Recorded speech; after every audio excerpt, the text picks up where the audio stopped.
Hello student, YouTube के हमारे इस चैनल में आप सभी को लोगों का स्वागत है। और आज के इस वीडियो लेक्चर में हम लोग पढ़ने वाले हैं न्यूमेरिकल का दूसरा पोर्शन। जो न्यूक्लियर फिजिक्स जो नाभिक वाला चैप्टर था उसका कुछ न्यूमेरिकल हमने न्यूमेरिकल पार्ट 1 में यानी पिछले वीडियो में देखा, और उसका दूसरा कुछ छूटा हुआ पोर्शन, कुछ सवाल है, 4-5-10 सवाल जो भी हैं उनको इस वीडियो में पूरा करके इस चैप्टर को यहीं समाप्त करते हैं। फिर हमारा जो अगला चैप्टर होगा, जो आखिरी चैप्टर है, जो कि बोर्ड के एग्ज़ाम के लिए मोस्ट इम्पॉर्टेंट है, क्योंकि बोर्ड में उसी चैप्टर से अधिकतर पूछा जाता है। मतलब अन्य चैप्टरों की अपेक्षा वो चैप्टर ज़्यादा थ्योरेटिकल है, न्यूमेरिकल के रूप में न्यूमेरिकली तो कम है, ज़्यादा थ्योरी है उसमें। यानी हमको थ्योरी फ्री ज़्यादा पढ़ना, डिटेल में पढ़ना, और बहुत ही इम्पॉर्टेंट है, वहाँ से क्वेश्चन आने के ज़्यादा चांसेस हैं। ठीक है, तो वो अर्धचालक सेमी कंडक्टर के बारे में अगला चैप्टर, जो कि हमारा 14वां लेसन होगा और आखिरी होगा। ठीक है, तो सेमी कंडक्टर जो है वो अक्सर बोर्ड में पूछा जाता है, तो जल्द हम उसको आगे शुरू करने वाले हैं। तो आज हम लोग इसको कंप्लीट करते हैं। कुछ छूटे हुए सवाल हैं, कुछ ट्रिक वाले फार्मूले हैं, तो उसको हम आगे बढ़ाते हैं। अगले वीडियो लेक्चर में हमने पूरा नहीं कर पाया, तो कुछ सवाल छूटे हुए हैं, और सवालों की सवाल तो बहुत सारे हैं, आप लगाते रहिए, प्रैक्टिस करते रहिए। ठीक है, चलिए, तो सवाल से पहले हम एक छूट गया था गलती से, उस प्रश्न है उसका उत्तर दे लेते हैं कि नाभिकीय संलयन तथा विखंडन में से, क्वेश्चन लगा लेते हैं कि नाभिकीय संलयन तथा विखंडन में से, ठीक है, नाभिकीय संलयन तथा विखंडन में से कौन अधिक ऊर्जा का स्रोत है? कौन अधिक ऊर्जा का स्रोत है और क्यों? ठीक है ना, ये हमारा प्रश्न। तो हम इसमें देखेंगे कि नाभिकीय संलयन नाभिकीय विखंडन से, नाभिकीय संलयन में नाभिकीय विखंडन से ज्यादा एनर्जी रिलीज होती है, लेकिन न्यूक्लियस की नहीं। अगर एक हम न्यूक्लियस लेते हैं हाइड्रोजन का और एक न्यूक्लियस लेते हैं यूरेनियम का, तो अगर हम एक न्यूक्लियस की बात करें तो विखंडन में ज्यादा ऊर्जा रिलीज होती है और नाभिकीय संलयन में कम। इसमें कम से कम 200 मेगा इलेक्ट्रॉन वोल्ट होती, इसमें केवल 26.7 मेगा इलेक्ट्रॉन वोल्ट होती। लेकिन हम यहाँ बात करेंगे ग्राम पर केजी की बात करेंगे कि 1 केजी प्रोटियम का नाभिक लिया जाए, या हाइड्रोजन का नाभिक, हीलियम का नाभिक लिया जाए, या 1 केजी यूरेनियम लिया जाए, और उसमें हम पर केजी पर ग्राम की अगर बात करेंगे तो नाभिकीय संलयन में सबसे ज्यादा एनर्जी रिलीज होगी नाभिकीय विखंडन की अपेक्षा की। पर यूनिट मास की अगर बात करें हम, पर यूनिट मास, तो पर यूनिट मास में नाभिकीय संलयन में सबसे ज्यादा एनर्जी रिलीज होगी नाभिकीय विखंडन की अपेक्षा। ठीक है, तो उसी बात को हम लिख लेते हैं, अभी समझाएंगे क्यों ऐसा होता है। तो लिखेंगे नाभिकीय संलयन विखंडन की अपेक्षा, नाभिकीय संलयन नाभिकीय विखंडन की अपेक्षा अधिक ऊर्जा का स्रोत है, अधिक ऊर्जा का स्रोत है। क्योंकि अगर हम 1 ग्राम या 1 केजी की बात करें, क्योंकि 1 ग्राम ड्यूटेरियम में, ड्यूटेरियम मतलब भारी जल जो होता है, ड्यूटेरियम मिलकर के तो हीलियम नाभिक बनाते हैं, हीलियम में संलयन होता है, फिर हीलियम का कार्बन में होगा, कार्बन का ऑक्सीजन में, ऑक्सीजन का नाइट्रोजन में, तब तक संलयन होगा जब तक कि वो आयरन तक न पहुंचे।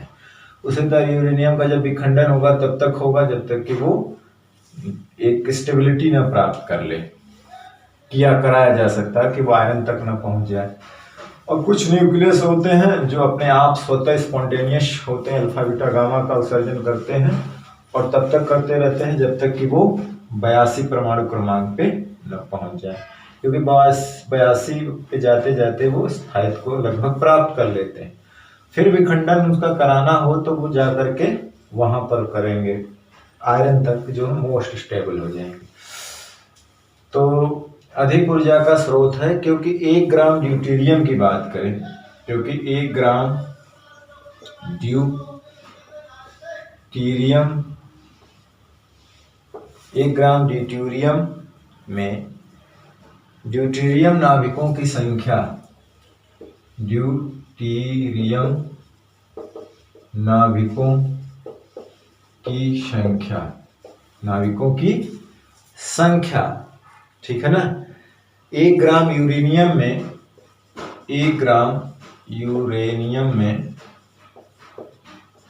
नाभिकों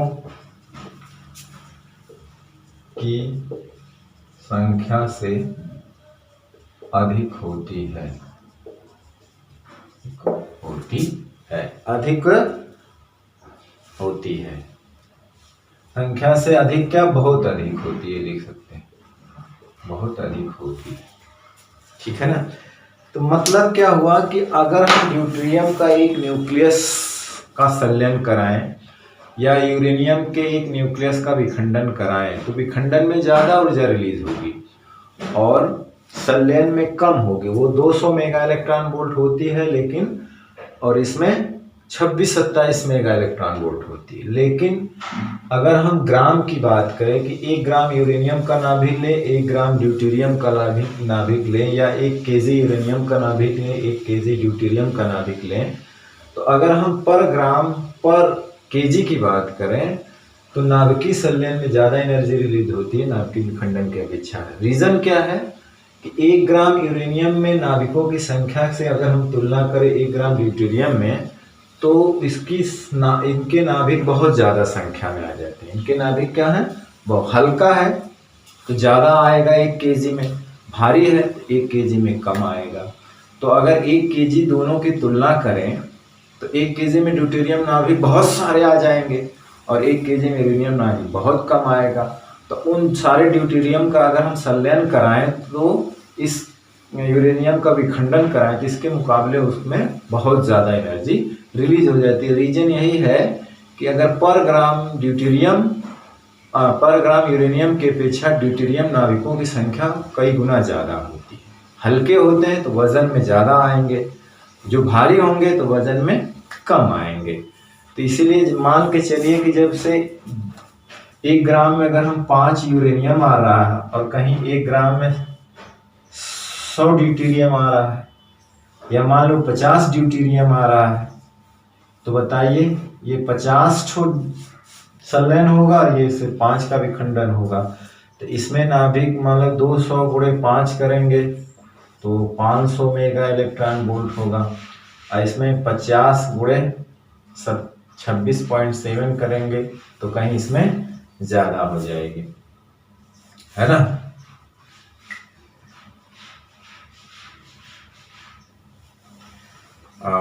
करके देख सकते हैं। 5 सते 35, 5 छक्का 30, 3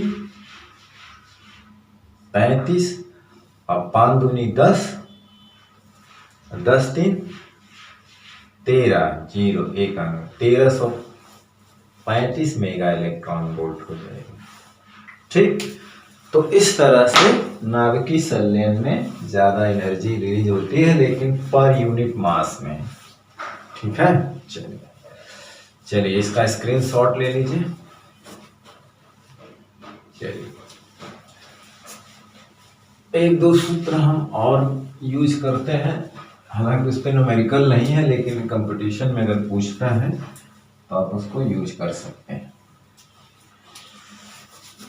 ठीक है, कंपटीशन में अगर वो सवाल पूछे तो आप उसको यूज कर सकते हैं। ठीक, इसमें है कि यदि किसी रेडियोएक्टिव पदार्थ के लिए, नोट में है कि यदि किसी रेडियोएक्टिव पदार्थ के लिए, ठीक है ना, अल्फा कण तथा बीटा कण के उत्सर्जन के, अल्फा कण तथा बीटा कण के उत्सर्जन के 6 नियतांक, सर्जन के 6 नियतांक क्रमशः के 6 नियतांक क्रमशः लैम्डा अल्फा तथा लैम्डा बीटा हो तो ठीक है ना। मतलब अल्फा कण बीटा कण उत्सर्जन के 6 नियतांक इतना इतना, और माध्य आयु तथा माध्य आयु मतलब औसत आयु टाउ अल्फा तथा टाउ बीटा हो ठीक है। तो उस पदार्थ से अल्फा अगर बीटा कण साथ साथ उत्सर्जन हो तो उस पदार्थ से अल्फा कण तथा बीटा कण साथ साथ उत्सर्जित हो तो है ना। तो 6 नियतांक क्या हो जाएगा, तो 6 नियतांक जुड़ जाता है। 6 नियतांक आप हो जाएगा lambda alpha plus lambda beta ठीक है ना। और औसत आयु की अगर बात करें टाउ हो जाएगा, तो ये एक तरह से tau alpha tau beta, tau alpha plus tau beta. तो ये दोनों चीजें पूछी जा सकती हैं, आप याद रखिएगा कि अगर अल्फा कण का 6 नियतांक लैम्डा अल्फा और बीटा कण का लैम्डा बीटा हो और माध्य आयु हो, अगर उत्सर्जन साथ साथ होने लगे तो नेट 6 नियतांक ये होगा और नेट औसत आयु ये होगी। अगर इस पे सवाल आते हैं तो आप इसको लगाइएगा ठीक है। चलिए तो चलिए अब शुरू करते हैं सवाल ठीक। चलिए इसका स्क्रीनशॉट ले लीजिए। चलिए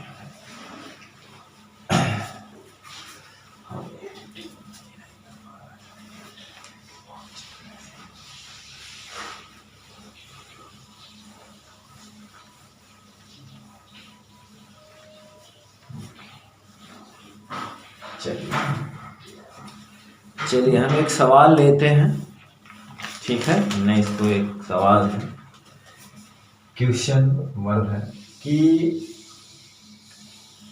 t बराबर 0 पर एक रेडियो एक्टिव पदार्थ के पास, एक रेडियो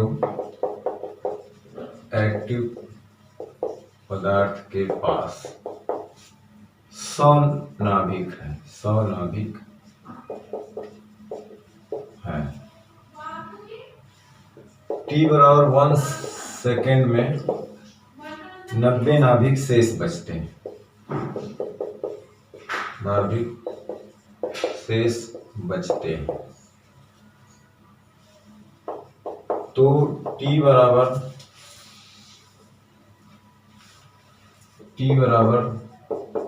2 सेकेंड के बाद शेष बचे नाभिकों की संख्या ज्ञात कीजिए। शेष बचे नाभिकों की संख्या ज्ञात कीजिए ठीक है ना। तो हम सूत्र याद करेंगे कि हमने देखा था कि n = n0 e के पावर लैम्डा t, और एक हमने बताया था कि log e n/n0 शेष मात्रा प्रारंभिक मात्रा माइनस लैम्डा t।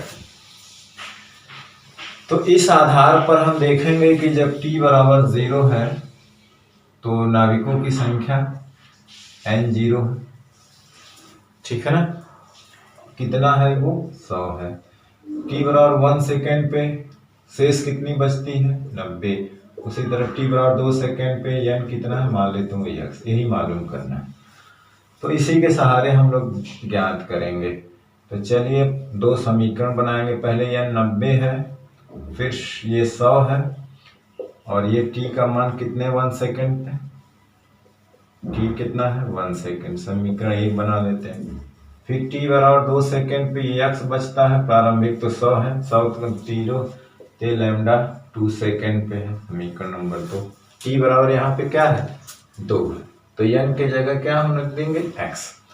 अब क्या करेंगे कि 2 में 1 से भाग दे देंगे, 2 में 1 से भाग दे देंगे, यानी log ई एक्स अपान 100 बटे log ई 90/100। इधर से भाग देंगे तो lambda lambda minus minus cut जाएगा, 2/1 बचेगा।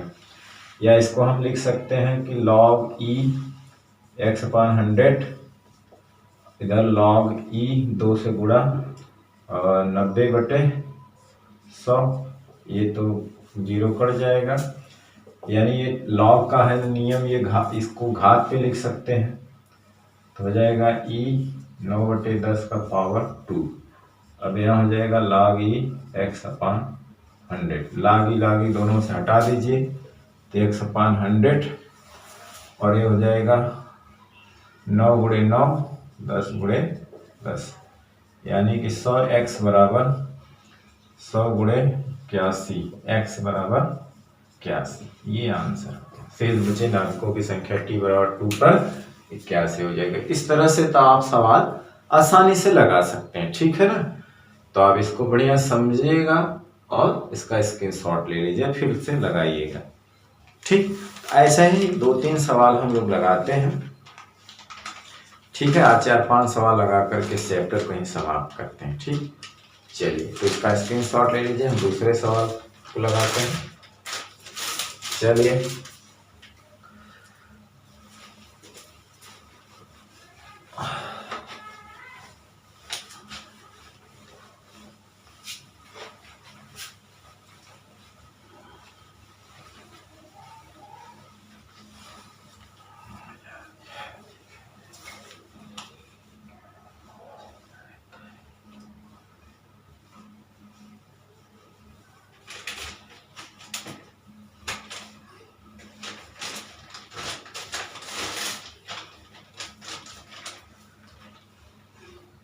देखिए यहाँ पे एक सवाल है कि किसी प्रयोग में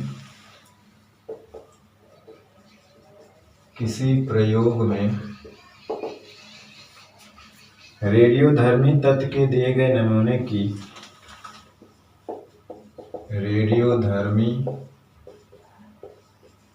तत्व के दिए गए नमूने की सक्रियता 6400 विघटन पर मिनट है, पाई गई। 6 दिन बाद जब यह प्रयोग दोहराया गया, 6 दिन बाद जब यह प्रयोग दोहराया गया तो सक्रियता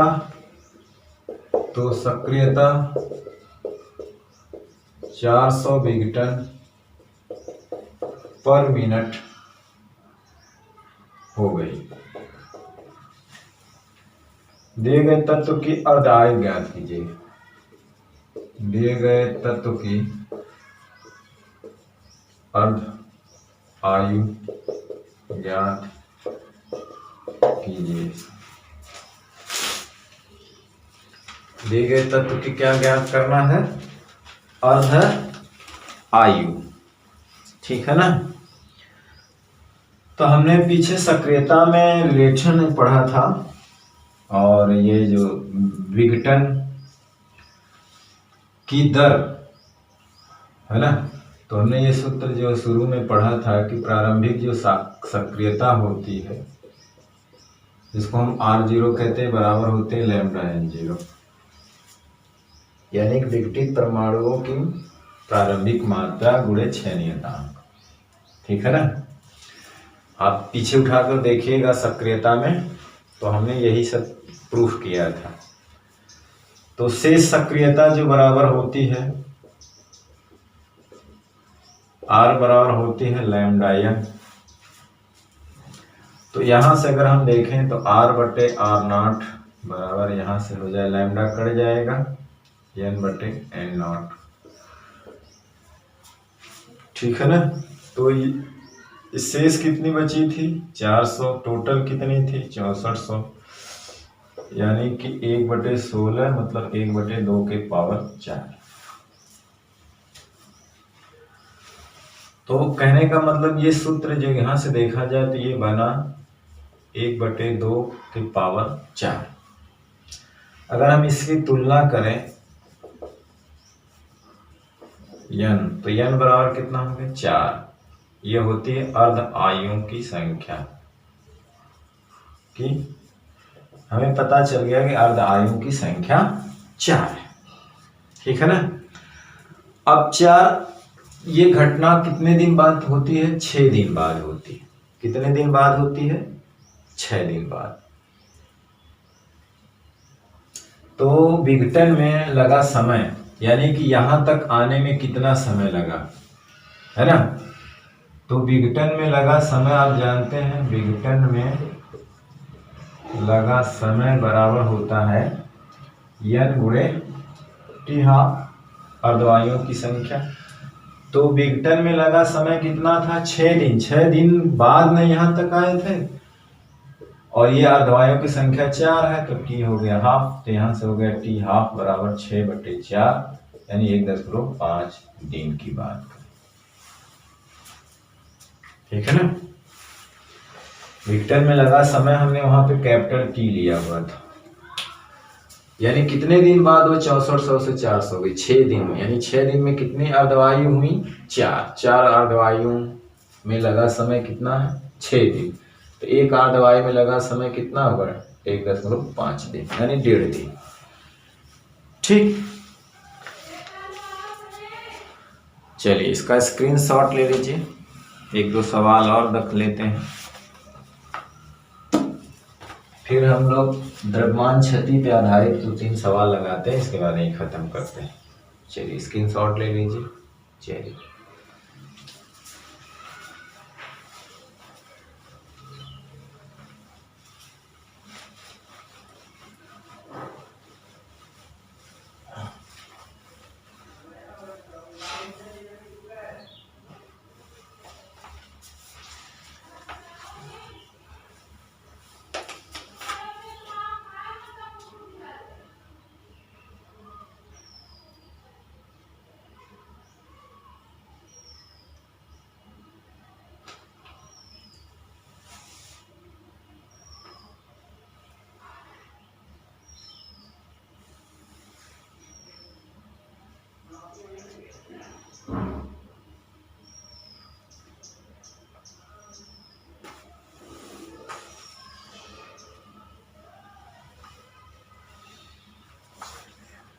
चलिए एक सवाल है कि रदरफोर्ड सोडी के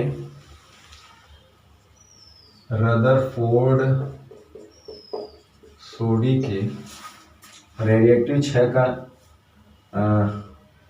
नहीं सॉरी ये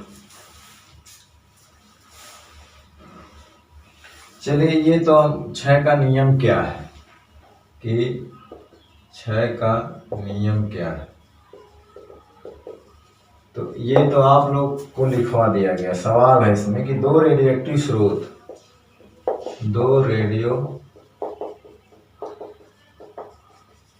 स्रोत, ठीक है ना, ए तथा बी की अर्ध आयु क्रमशः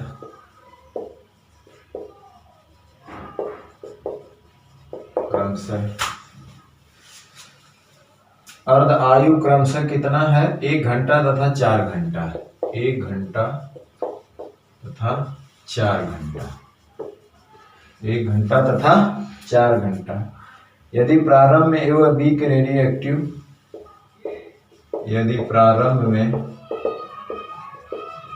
ए तथा बी के रेडियोएक्टिव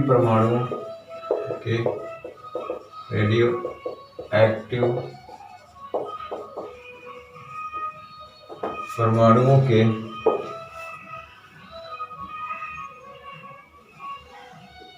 की संख्या समान हो तो है ना, यदि प्रारंभ में ए बी के रेडियो एक्टिव परमाणुओं की संख्या यानी नाभिकों की संख्या प्रारंभ में दोनों की समान है, तो 4 घंटे के बाद अर्ध आयु उनकी दी है, तो 4 घंटे के बाद इन दोनों की सक्रियताओं का अनुपात क्या होगा? इन दोनों की सक्रियताओं का अनुपात क्या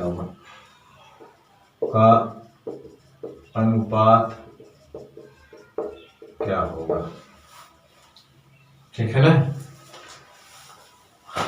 अब हम लोग जानते हैं कि रदरफोर्ड सोडी के 6 नियतांक सक्रियता जो होती है, जानते हैं सक्रियता जो R होती है वो -dN/dt, ठीक है ना, ये लैम्डा n के बराबर होती है।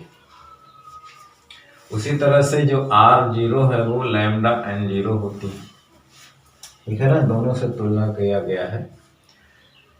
तो माइनस माइनस होता है गायब हो जाता है, यहाँ भी माइनस माइनस कैंसिल, तो R0 लैम्डा n होती है, ठीक है ना।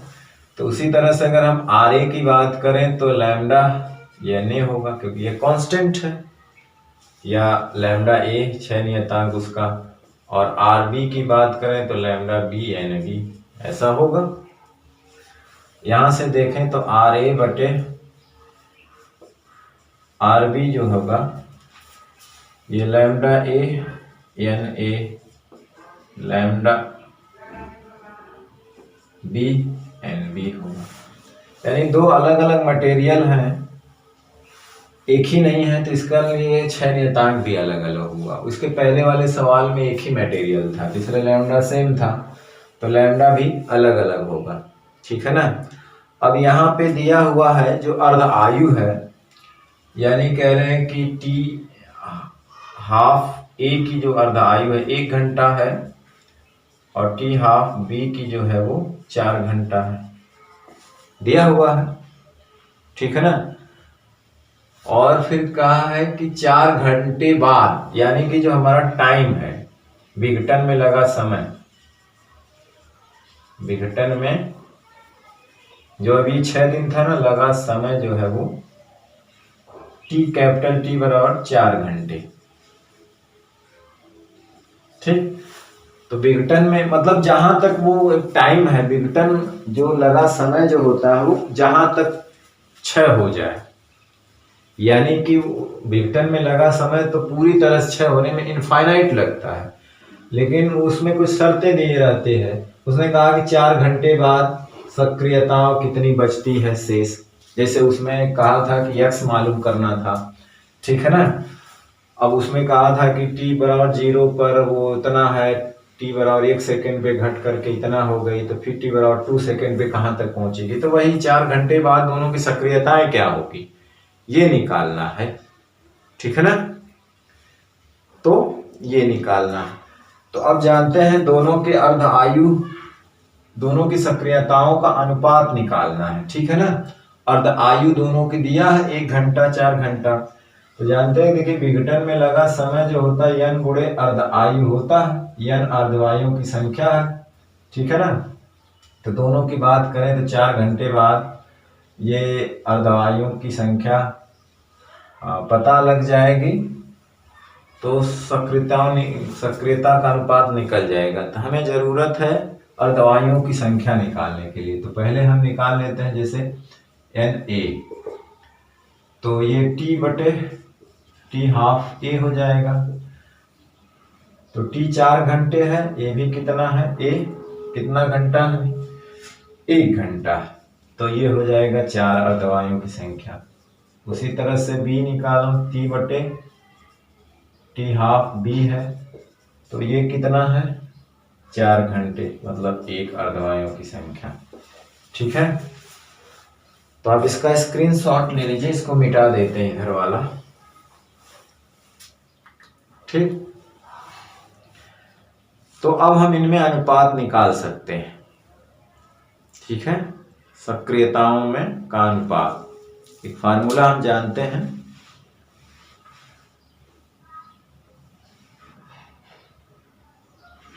ठीक। चलिए,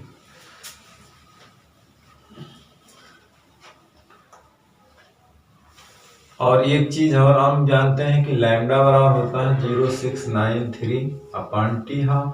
ये भी हम लोग जानते हैं। तो अगर हम लैम्डा ए की बात करें तो ये हो जाएगा, इसी लैम्डा बी की बात करें तो 0693T12B, ठीक। तो यहां से ये भी निकल सकता है। तो अभी हमने देखा था कि आर ए बराबर और आर बी इक्वल टू कितना आया था, लैम्डा ए लैम्डा बी गुणे एन ए एन बी। तो इसका मान तो निकल गया, एन ए एन बी का मान निकालना है। तो यहाँ से चलिए वो हमने निकाला है ना। तो चलिए एन ए की बात करें तो एन जीरो, ठीक है, एन जीरो होगा प्रारंभिक मात्रा। दो रेडियोएक्टिव स्रोत ए तथा बी की अर्धवायु इतनी है, प्रारंभ में भी, हाँ प्रारंभ में बराबर दिया हुआ है, यानी कि एन जीरो ए बराबर एन जीरो बी, यानी एन जीरो ए प्रारंभ में दिया हुआ सवाल में, ठीक है। तो ये हो जाएगा 1/2 पावर एन ए। उसी तरह से एन बी बराबर N zero half power N B. तो एन ए की वैल्यू हमें यहाँ पता है, N zero half N A कितना है 4 है। उसी तरह एन बी एन जीरो ये कितना है 1 है। तो यहाँ से एन ए और एन बी की वैल्यू निकालें, 1/2 के पावर 4 1/2 के पावर 1, तो ये कितना हो जाएगा 1/16 1/2, 2 यानी कि मिलाकर 1/8 हो जाएगा, ठीक है ना भाई। 2 ऊपर गया 2/16। अब यहाँ रख दो अनुपात। भाई थोड़ा सा प्रैक्टिस करना पड़ेगा, थोड़ा सा हर चीज पे ध्यान देना होगा। प्रैक्टिस करके जाएंगे तभी आप सवाल लगा पाएंगे, ठीक है। तो चलिए क्या हुआ, लैम्डा ए की वैल्यू कितना है 0.693/T12। अर्धायु कितनी है ए की, 1 घंटा, 1 है ना, बटे में वो चीज क्या चली जाएगी, ऊपर चली जाएगी, है ना। टीबी का मतलब वो 4/6.93 गुणे एन ए एन बी की वैल्यू है 1/8। तो ये इससे कट गया और 4 दूनी 8, यानी कि 1:2, 1:2, ठीक है। तो इस सवाल बहुत बढ़िया सवाल था, आप इस पे बार बार प्रैक्टिस कर लीजिएगा, ठीक है। बहुत ही अच्छा सवाल था, ठीक। चलिए तो इसको हम मिटा देते हैं। और बोर्ड में पूछा हुआ सवाल है, 2018-2016 में पूछा हुआ सवाल है, तो इस पे बढ़िया से आप लोग प्रैक्टिस कर लीजिएगा, ठीक। चलिए मिटा दिया जाए, ओके।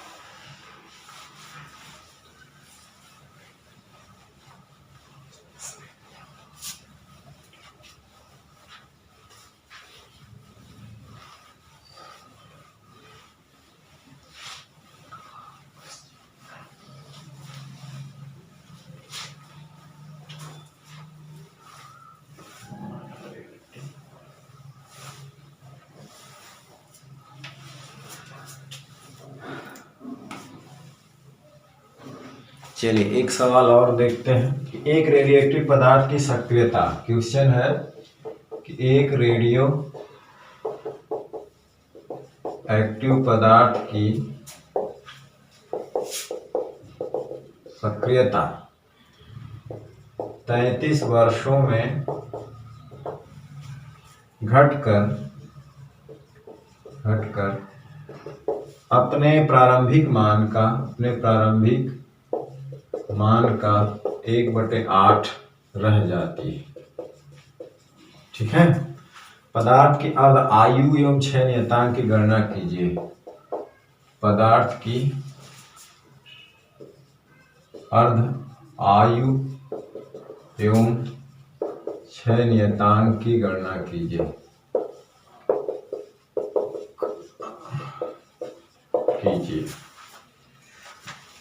अर्ध आयु और 6 नियतांक की गणना कीजिए। तो सवाल में दे रखा है, इसमें प्रश्न में ही दे रखा है कि एक रेडियो एक्टिव पदार्थ की सक्रियता 33 वर्षों में घटकर अपने प्रारंभिक मान का 1/8 रह जाती है ना, सक्रियता रह जाती है। तो इसका मतलब है कि प्रश्न से क्या दे रखा है कि R जो बच जाती है वो प्रारंभिक सक्रियता का 1/8 रह जाती है। यही दे रखा है ना, यानी कि R/R0 बराबर 1/8। सवाल में यही दे रखा, ठीक। और हम जानते हैं कि सूत्र हमारा ये है कि R/R0 बराबर होता है 1/2 के पावर n, यानी आप यहां से ही रिकॉल करिए, और n होता है ना, तो ये हो गया 1/8 पावर n। इसको लिख सकते हैं 2 के पावर 3 1/n। तुलना करिए, आधार सेम घात सेम, अर्धवायुओं की संख्या कितनी है 3, यानी 3 अर्ध आयु में वो घटकर 1/8 रह जाएगा, ठीक है ना। अब यहां से अर्ध आयु निकाल लेंगे। अर्ध आयु हमको पूछा है 33 वर्षों में, तो ये कितने में, विघटन का समय कितना दिया है 33 वर्ष, n गुणे t हाफ, इसलिए t हाफ बराबर t/n। तो ये 33 वर्षों में n कितना है 3, तो 11 वर्ष। तो अर्ध आयु क्या होगी 11 वर्ष हो जाएगी। विघटन का समय बराबर अर्धवायु संख्या गुणे अर्ध आयु, ठीक। अब 6 नियतांक लैम्डा बराबर होता है 0.693 टी हाफ, तो लैम्डा ये 069 और टी हाफ की वैल्यू क्या है 11। अब यहां से आप भाग दे करके इसको निकाल लीजिएगा, प्रतिवर्ष आएगा, क्योंकि इसका पर सेकेंड होगा, पर डे होगा या प्रति महीना, ठीक है ना, पर घंटा होगा प्रतिवर्ष। तो ये प्रतिवर्ष इतना आएगा, भाग देने पे यहाँ पे जो आएगा लिख लीजिएगा, ठीक है ना। दशमलव में आएगा 0.69 है, 6 उतारेंगे यानी 0 बढ़ाएंगे 9, जो 11 छक्का 66, 3 बचा, 11 तिया 33, यानी 6।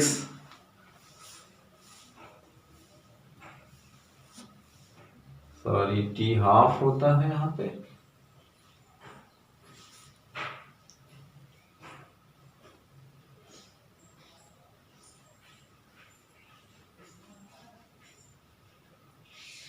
ठीक है ना। तो इतना प्रतिवर्ष आएगी। ये 6 नियतांक बराबर से सही है, अपन हाफ, हाँ सही, इतना आएगी। तो ये है, इसका स्क्रीनशॉट ले लीजिए, ठीक है।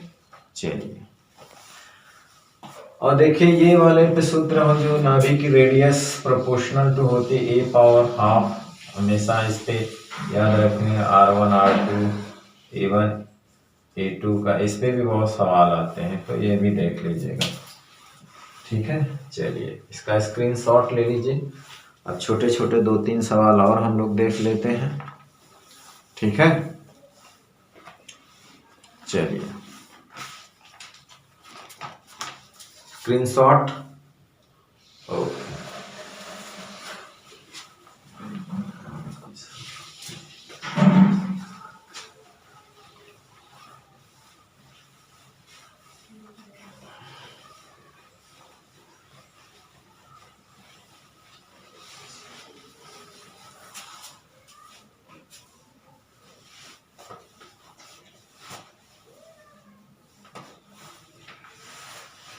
चलिए, बंधन ऊर्जा पे रिलेटेड सवाल देखिए,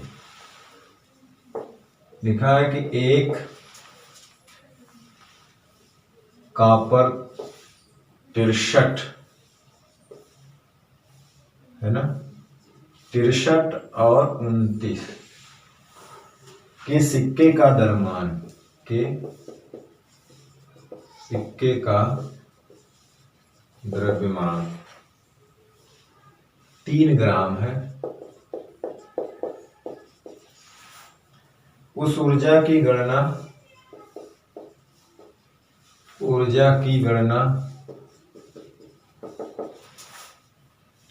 मेगा इलेक्ट्रॉन वोल्ट में कीजिए, मेगा इलेक्ट्रॉन वोल्ट में कीजिए, जो इस सिक्के के सभी न्यूट्रॉनों, जो इस सिक्के के सभी न्यूट्रॉनों एवं प्रोटॉनों को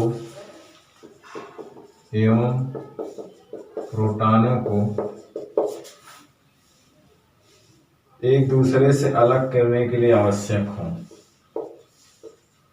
एक दूसरे से अलग करने के लिए आवश्यक हों, यानी कि बंधन ऊर्जा पूछ रहा है इसमें। तो द्रव्यमान क्षति बंधन ऊर्जा वो होती है ना, जो न्यूक्लियनों को, अरे किसी नाभिक को विखंडित करके न्यूक्लियनों को अलग करने में जो आवश्यक होती है ना, इसलिए बंधन ऊर्जा ऑलवेज पॉजिटिव होती है, ठीक है ना। तो हमें बंधन ऊर्जा के लिए हमें द्रव्यमान क्षति चाहिए, ठीक है। और दिया क्या है, दिया है बहुत ज्यादा कठिन नहीं, दिया है कॉपर का जो न्यूक्लियस का द्रव्यमान क्या है, का द्रव्यमान 62.9296।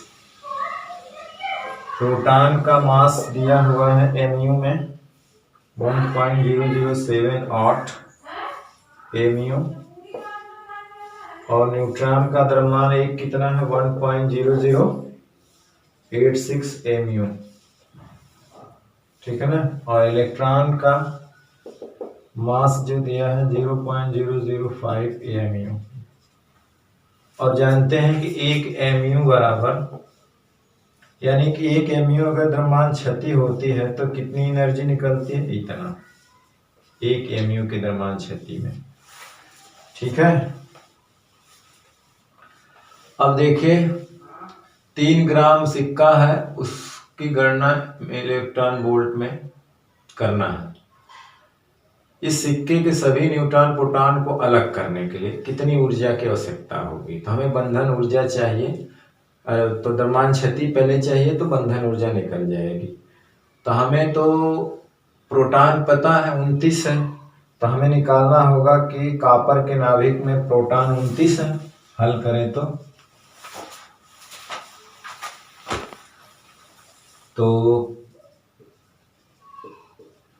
मैं प्रोटॉनों की संख्या Z बराबर 29, इसलिए न्यूट्रॉनों की संख्या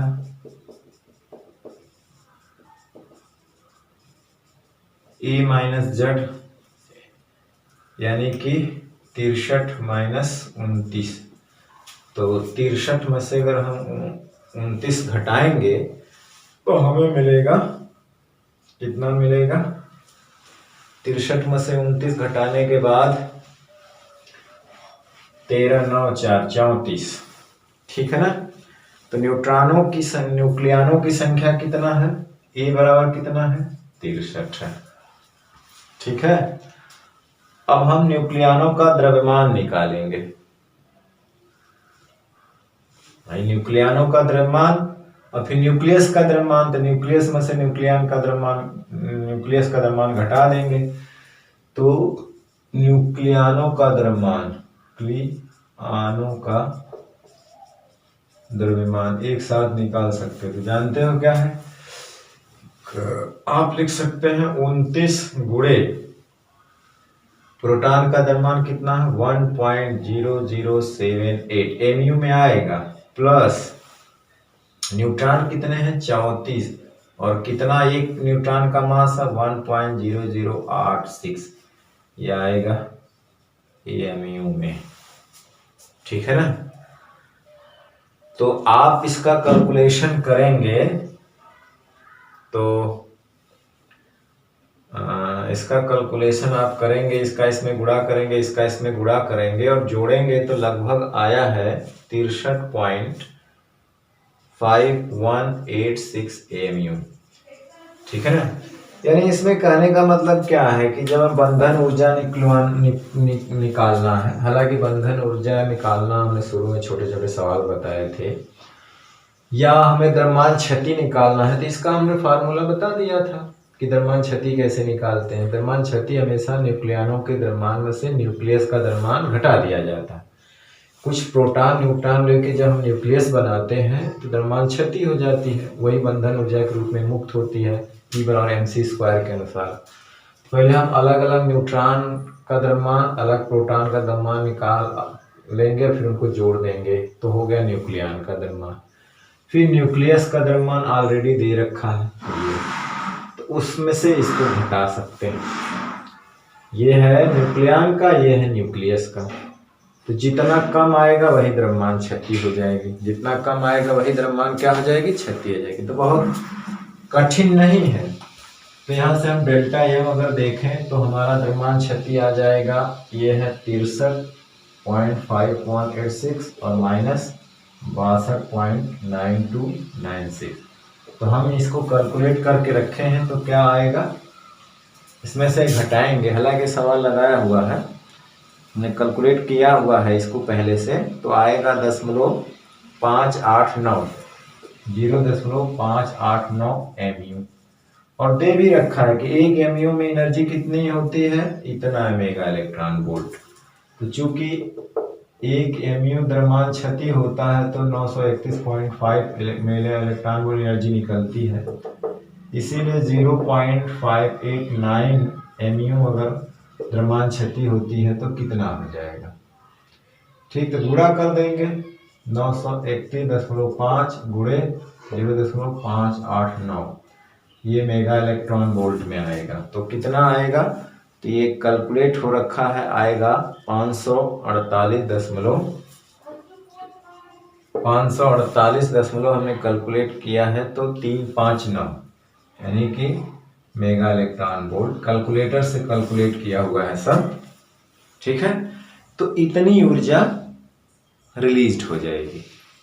अगर यही पूछे कि पर न्यूक्लियन बंधन ऊर्जा, तो इसमें क्या है, एटॉमिक जो न्यूक्लियनों की संख्या से भाग दे देंगे। पर न्यूक्लियन है तो न्यूक्लियनों की संख्या से भाग दे दिया जाएगा। ठीक, तो चलिए, तो इसका स्क्रीनशॉट ले लीजिए, हम दूसरा सवाल चलते हैं, लगाते हैं। चलिए, ओके। तो ये बहुत ही आसान है, इस तरह के सवाल लगाना आसान होता है क्योंकि सब रीडिंग सब दी रहती है, आपको द्रव्यमान क्षति कैसे निकालते हैं पता है, और उसके संगत ऊर्जा कितना निकालते हैं ये भी पता है। ठीक है, तो आप ये आसानी से जानते हुए हैं। तो चलिए आप एक सवाल और लगाते हैं। जैसे कह रहा है कि यदि प्रोटॉन, न्यूट्रॉन तथा अल्फा कणों के द्रव्यमान, चलिए तो सवाल ये है अगला सवाल कि न्यूट्रॉन तथा अल्फा कणों के, क्वेश्चन है न्यूट्रॉन तथा अल्फा कणों के द्रव्यमान क्रमशः, इस सवाल का मैं जो कैलकुलेटर द्वारा कैलकुलेशन कर रखा है ताकि हम लगाने में आसानी हो। कणों के द्रव्यमान क्रमशः दिया हुआ है 1.00 यहाँ पे प्रोटॉन भी रहेगा, प्रोटॉन, न्यूट्रॉन तथा अल्फा कणों के द्रव्यमान क्रमशः 1.00728 AMU। इसके बाद है 1.00876 AMU तथा 4.00150 AMU है। हो तो अल्फा कण की प्रति न्यूक्लियन बंधन ऊर्जा ज्ञात कीजिए। तो अल्फा कण की प्रति न्यूक्लियन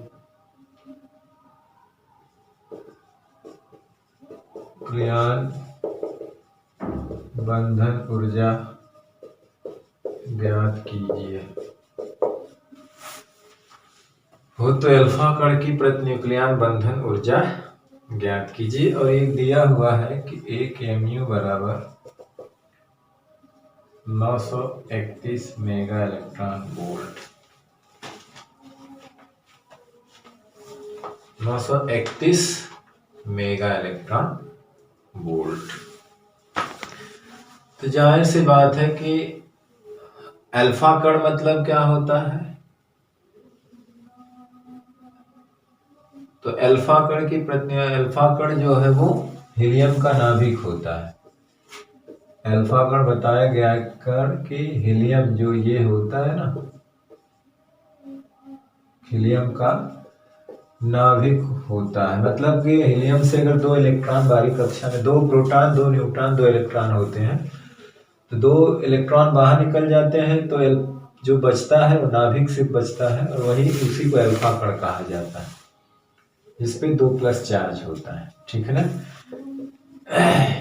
जिसमें 2 प्रोटॉन तथा 2 न्यूट्रॉन होते हैं।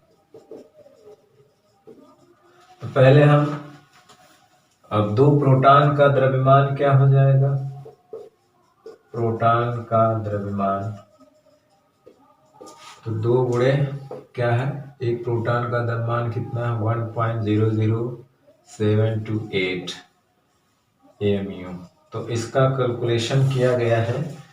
तो कैलकुलेशन करने पे आया है 2.01 और आएगा 456 AMU। उसी तरह से 2 न्यूट्रॉन का द्रव्यमान कितना होता है? एक न्यूट्रॉन का द्रव्यमान कितना दिया है? 1.00867 AMU। ठीक है ना? अब गुणा कर देंगे तो इसका आएगा 2.01734 AMU। ठीक है ना? तो न्यूक्लियन का योग मतलब न्यूक्लियन का कुल द्रव्यमान क्या हो जाएगा? न्यूक्लियन मतलब वही प्रोटॉनों न्यूट्रॉनों की संख्या का कुल द्रव्यमान कितना हो जाएगा? जोड़ देंगे तो 2.01456 प्लस 2.01734 AMU। ठीक है ना?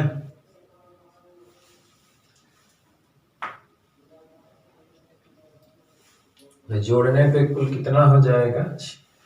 तो आप इसका कैलकुलेशन करेंगे तो जोड़ जो आएगा वो 0.3, ठीक है ना, 190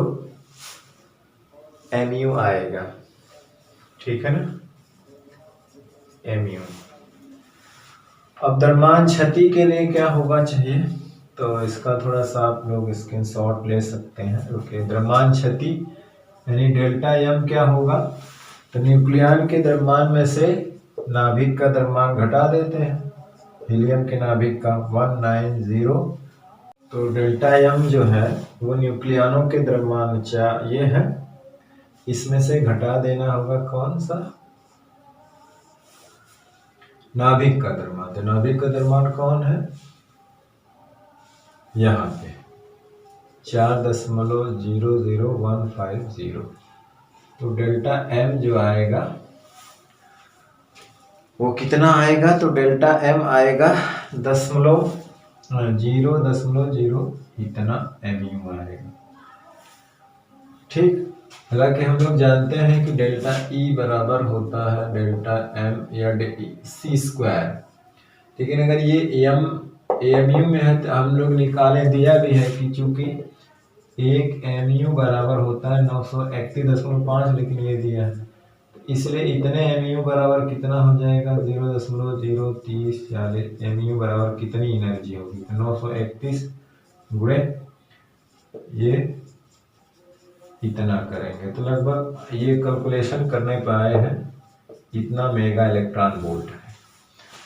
अगर आप ये एमयू में ना दिया होता, अगर मास एमयू में दिया होता है तो डायरेक्ट एमयू का हम लोग ऑलरेडी निकाल चुके हैं कि एक एमयू बराबर कितनी मेगा इलेक्ट्रॉन वोल्ट एनर्जी होती है 0.5, लेकिन यहाँ दे रखा है इतनी होती है, ठीक है ना। अगर केजी में दिया होता तो ये आप नहीं लगाते, तो डायरेक्ट आप वेलोसिटी से सी से स्क्वायर से इसमें गुणा करते तो इतना आएगा। अब लेकिन अगर बंधन ऊर्जा प्रति न्यूक्लियन का मतलब है ना द्रव्यमान संख्या से भाग देना, बंधन ऊर्जा प्रति न्यूक्लियन का मतलब क्या हुआ, यानी कि वही ई या डेल्टा ई जो भी कह लीजिए ए द्रव्यमान संख्या। तो इसमें आप 4 है, कितने न्यूक्लियन है 2 2 4, तो भाग देंगे 7 पॉइंट, भाग देने पे आया है इतना मेगा इलेक्ट्रॉन वोल्ट लगभग आएगा, ठीक। तो इस तरह से इसी ढर्रे पर तमाम सवाल दिए हैं, बस आपको ये मेथड पता होना चाहिए कि लगाना क्या। द्रव्यमान क्षति निकालने के लिए क्या है कि 2 प्रोटॉन 2 न्यूट्रॉन मिलकर हीलियम नाभिक बनाते हैं, तो अलग अलग 2 प्रोटॉन न्यूट्रॉन का द्रव्यमान न्यूक्लियन के द्रव्यमान में से हीलियम के नाभिक का द्रव्यमान हमेशा कम होता है, क्योंकि नाभिक बनाने में द्रव्यमान कुछ डिसअपियर हो जाता है तो हमेशा कम हो जाता है। तो उसके इसका द्रव्यमान अलग निकालेंगे, नाभिक का दिया, इसके द्रव्यमान में से इस नाभिक का द्रव्यमान घटा देंगे, मिल गया द्रव्यमान क्षति। और जानते हैं कि एक एमयू बराबर इतना होता है, तो जब द्रव्यमान एमयू में है तो 931 से गुणा कर दो डायरेक्ट, तो ये मेगा इलेक्ट्रॉन वोल्ट में एनर्जी आ जाएगी, कितनी एनर्जी रिलीज होगी। प्रति न्यूक्लियन का मतलब है कि ए से डिवाइड कर दीजिए। प्रति न्यूक्लियन का मतलब क्या है कि ए जो है द्रव्यमान संख्या से भाग देंगे, तो पर न्यूक्लियन का मतलब पर प्रोटॉन पर न्यूट्रॉन वो बंधन ऊर्जा आ जाती है, ठीक। तो बहुत सारे केसों में अगर ये केजी में दिया हो तो आप डायरेक्ट यहाँ पे डेल्टा एम निकाल करके सी यानी 3 × 10⁸ का होल स्क्वायर से इसमें गुणा कर देंगे, ठीक। तो इस तरह से बहुत सारे सवाल हैं। या मान लीजिए कोई न्यूमेरिकल दे रखा है ना, जैसे कि यहाँ पे यूरेनियम है, उसमें न्यूट्रॉन से बमबारी करते हैं तो बेरियम और प्लस क्रिप्टॉन और +3 न्यूट्रॉन बनता है। तो आप क्या करें, इधर के सारे चीज़ों नाभिक का द्रव्यमान निकाल लीजिए, इधर का नाभिक निकाल लीजिए, तो आप देखेंगे और इसमें से इसको घटा देंगे तो डेल्टा आयम आएगा, सपोज करिए, ठीक। तो जो नाभिक बनता है तो कुछ मास डिसअपियर हो गायब हो जाता है, वही तो एनर्जी के रूप में निकलता है। जैसा कि इसका तो आप क्या करेंगे, यूरेनियम नाभिक का द्रव्यमान देखेंगे, न्यूट्रॉन का द्रव्यमान दोनों जोड़ देंगे, फिर यहाँ बेरियम के नाभिक का, क्रिप्टॉन के नाभिक का और 3 न्यूट्रॉन का द्रव्यमान जोड़ करके, ठीक है, इसमें से इसको घटाएंगे, क्योंकि ये अभी भी द्रव्यमान ज्यादा रहेगा, ये कम रहेगा, तब जाके डेल्टा एम आएगा, ठीक है ना। क्योंकि बाएं पक्ष मतलब इधर का द्रव्यमान हमेशा ज्यादा होता है, क्योंकि जब भी नाभिक विखंडित होता है कुछ मास डिसअपियर हो जाता है, ठीक है। तो इस तरह से बहुत सारे सवाल हैं, एक ही ढर्रे पे है, सब आप लगा सकते हैं, बशर्ते आपको सारे फार्म, इसमें कुछ करना नहीं है। पीछे के जितने भी सवाल आपको कॉन्सेप्ट क्लियर हो, फार्मूला कौन लगेगा उसको अप्लाई करने आता हो, तो ये आएगा आपको बार बार प्रैक्टिस करने से। तो अपने टेक्स्ट बुक के एग्जाम्पल से प्रैक्टिस करिए, एक्सरसाइज से प्रैक्टिस करिए, जो मैं लगाया हूँ उस पर प्रैक्टिस करिए। जितने भी मैंने सवाल लगाए हैं सब यूपी बोर्ड में पूछे गए सवाल हैं, अब तक का सब पूछा गया सवाल है, ठीक है। तो आज का चैप्टर इसके साथ ही समाप्त होता है और आज का वीडियो लेक्चर ही हम यहीं समाप्त करते हैं। अब नेक्स्ट चैप्टर और नेक्स्ट वीडियो लेक्चर के साथ हम फिर आपसे मिलते हैं, और अगला चैप्टर बहुत ही इम्पोर्टेंट चैप्टर अर्धचालक, जो कि एक लंबा चैप्टर भी है, जिसमें अर्धचालक के बारे में है, पीएन जंक्शन के बारे में, ट्रांजिस्टर के बारे में, गेट, बहुत इंटरेस्टिंग चैप्टर है। मज़े लेके आप उसको पढ़ेंगे और थोड़ा टाइम भी लगेगा। तो हमें एक चैप्टर जो लास्ट है आपका वही ख़त्म करना है। ठीक है, तो चलिए आज का वीडियो लेक्चर यहीं समाप्त करते हैं और नेक्स्ट चैप्टर के साथ नेक्स्ट वीडियो लेक्चर में फिर मिलते हैं। तब तक पढ़ाई करते रहिए। All the very best. Thank you very much.